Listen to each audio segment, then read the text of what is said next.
สบายดี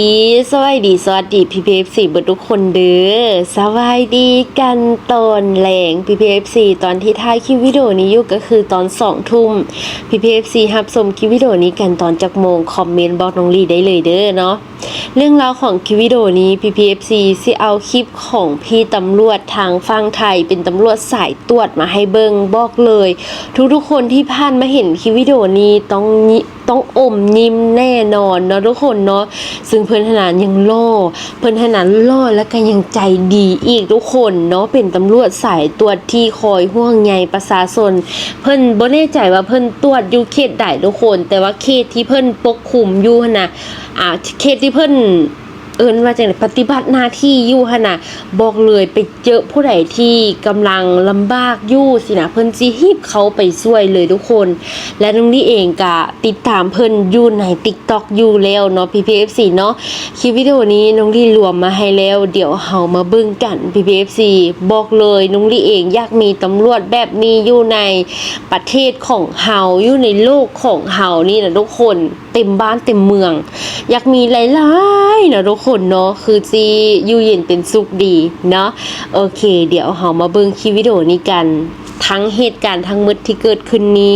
เฮามาเบิ่งกันทุกคนบอกเลยบ่แม่นแต่คนไทยที่แบบดีใจที่มีตำรวจดีๆแบบนี้อยู่ในประเทศนุ้งนี่เองคนลาวเบิ่งแล้วก็ยังรู้สึกแบบดีใจ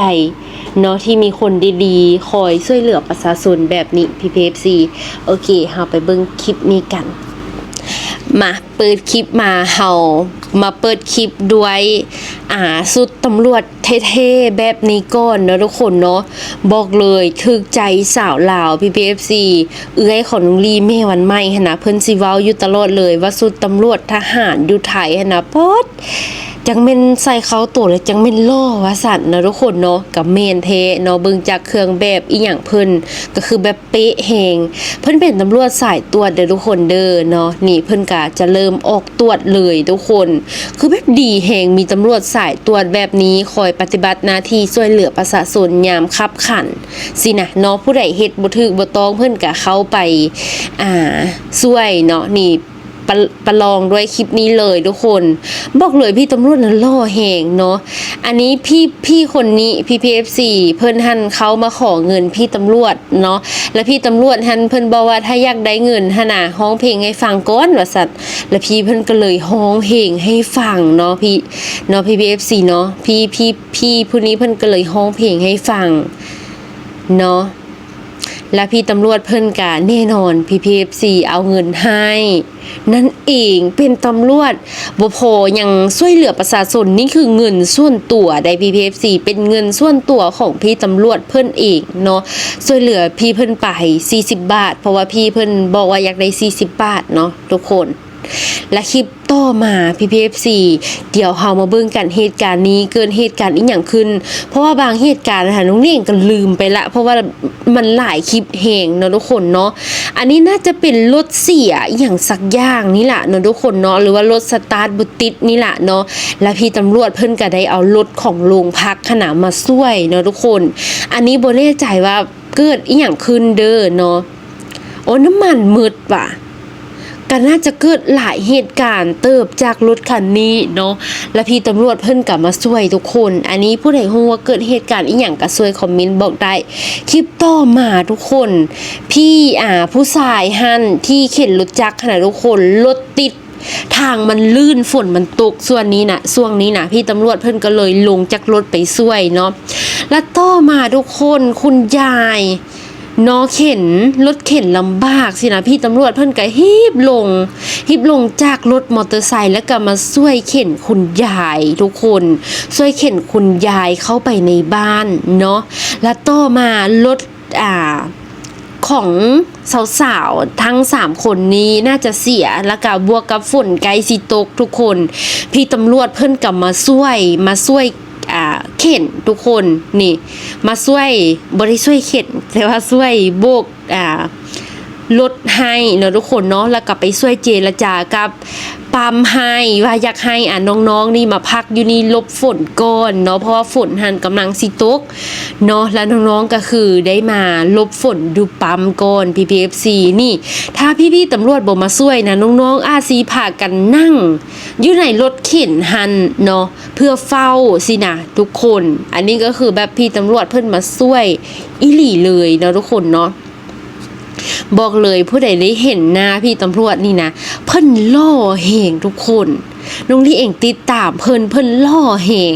เนาะและคลิปต่อมาทุกคนอันนี้จะเป็นรวมคลิปของตำรวจสายตรวจเลยอันนี้จะเป็นสาวพม่าที่เพิ่นได้มานอนอยู่ที่ดินแปลงหนึ่งเนาะทุกคนเนาะเป็นที่ส่วนบุคคลพี่ตำรวจเพิ่นก็เข้ามาเจรจาแต่ว่าลมกันบ่เข้าใจเพิ่นก็ใช้ Google ในการแปลเนาะทุกคนเนาะแล้วเพิ่นก็บอกว่าโอเคไป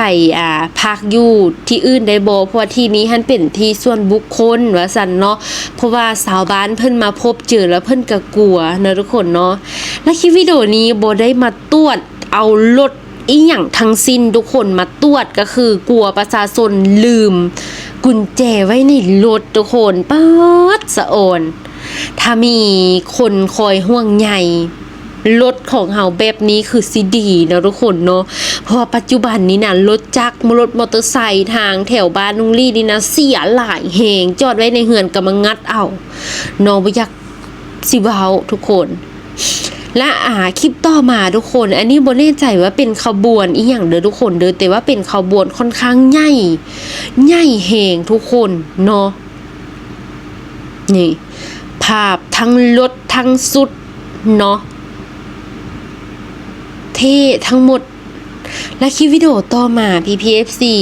พี่ตำรวจนี่นะเพิ่นมาเจอน้องคนหนึ่งเนาะกำลังเดินทางสิกลับบ้านแต่ว่าทางนี้ค่อนข้างเปรี้ยวแล้วก็รถ10ล้อหั่นน่ะบ่เป็นรถ10ล้อทางค่อนข้างเปรี้ยวทางนี้นะคลิปนี้นะและพี่ตำรวจเพิ่นก็อุตส่าห์เอาเพื่อนร่วมงานไว้หันก่อนแล้วก็เอาน้องนี่นะทุกคนบ่แน่ใจว่าเป็นน้องหรือเป็นพี่เนาะขี่รถไปส่งถึงบ้านทุกคนขี่รถไปส่งถึงบ้านแล้วค่อยกลับไปรับเพื่อนทุกคน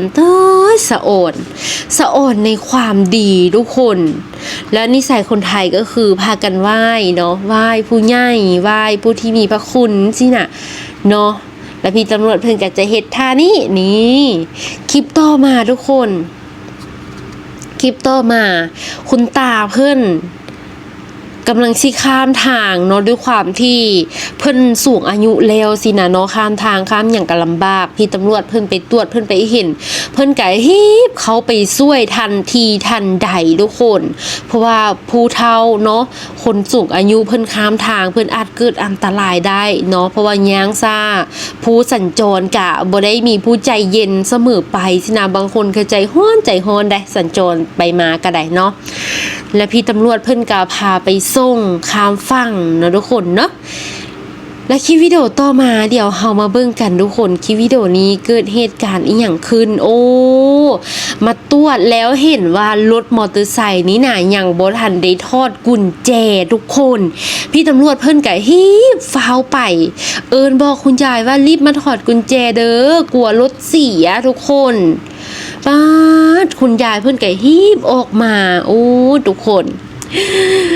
สุดยอดเลยค่ะตำรวจไทยคลิปวิดีโอนี้เป็นคลิปของคุณตาโอเคคลิปนี้แหละทุกคนที่เป็นเส้นทางที่รถ10ล้อเที่ยวหลายเนาะพี่ตำรวจเพิ่นไปตรวจเห็นแล้วก็ถามสิไปไสว่าซั่นคุณตาเพิ่นก็ตอบไปปลายทางเนาะพี่ตำรวจเพิ่นก็บอกขึ้นรถมาครับผมจะไปส่งเส้นทางนี้เป็นเส้นทางที่รถบรรทุกน่ะเที่ยวเยอะกลัวเกิดอันตรายเนาะป้าทุกคนเบิ่งไหมอันนี้คือแบบตำรวจไทยที่รับใช้ประชาชนของแท้แล้วเพิ่นก็สิคอยเฮ็ดเดี๋ยวนี้แหละทุกคนใช้ประชาชนตลอดเลยเป็นจังไดกันแดก PPFC หลังจากที่ได้เห็นคลิปวิดีโอนี้แล้วตั้งแต่ต้นจนจบที่มาของคำว่าตำรวจไทยรับใช้ประชาชนนี่นะคือสิแบบบ่เกินจริงเนาะทุกคนเนาะประเทศไทยเพิ่นบอกว่าตำรวจ น้ำดีมีเยอะนะทุกคนเนาะอันนี้คือเสียงปากจากคนไทยเองทุกคนซึ่งคลิปวิดีโอที่น้องลี่ได้เอามานำเสนอในมือนี้ซึ่งน้องลี่เองบอกเลยว่าเป็นคลิปวิดีโอที่เฮ็ดให้เราได้เห็นว่าตำรวจดีๆพร้อมรับใช้พร้อมช่วยเหลือประชาชนนี่นะยังหลายให้เราได้เห็นเนาะทุกคนเนาะนังเน่งกับโบฮูดอกเด้อว่าเพิ่นปฏิบัติหน้าที่อยู่เขตใดถ้าผู้ใดได้ผ่านมาเห็นคลิปวิดีโอนี้จากคลิปของน้องลี่สามารถคอมเมนต์บอกได้เลยเด้อว่าเพิ่นหันอยู่สิใดอยู่เขตใดสินะทุกคนเพื่ออนาคตน้องลี่เองได้ไปแล้วได้เจอพี่เพิ่นเนาะก็สิซื้อM100ให้เพิ่นกินเนาะน้องเองก็บ่ฮู้ดอกเด้อว่าเวลาเฮาอยากตอบแทนความดีที่เพิ่นเฮ็ดหน้าเฮา